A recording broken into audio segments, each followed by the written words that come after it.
എന്താണ് dry day? ഇനിയൊരു പക്ഷേ ആ ഡേ ഉണ്ടാവണമെന്നില്ല. ലഹരിയുടെ കാര്യത്തിൽ കേരള സർക്കാരിനെ വിശ്വസിക്കാമോ? മുഖ്യമന്ത്രി പറയുന്നത് ലഹരി വിപണനത്തിൻ്റെയും ഉപയോഗത്തിൻ്റെയും അടിവേരറുത്ത് വരും തലമുറയെ മഹാവിപത്തിൽ നിന്ന് രക്ഷിക്കാനുള്ള തീവ്ര യജ്ഞത്തിലാണ് സർക്കാർ എന്നാണ്.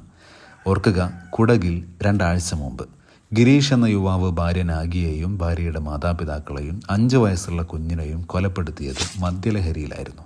തൃശൂർ വടക്കാഞ്ചേരിയിൽ വിഷ്ണു അയൽവാസിയായ സേവ്യറിനെ കുത്തിക്കൊന്നത്.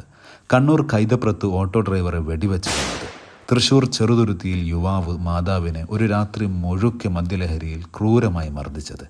എത്രയെത്ര ക്രൂരമായ കൊലപാതകങ്ങളും അക്രമങ്ങളും ഗുണ്ടായിസുമാണ് മദ്യലഹരിയിൽ നാട്ടിലുടനീളം നടക്കുന്നത്.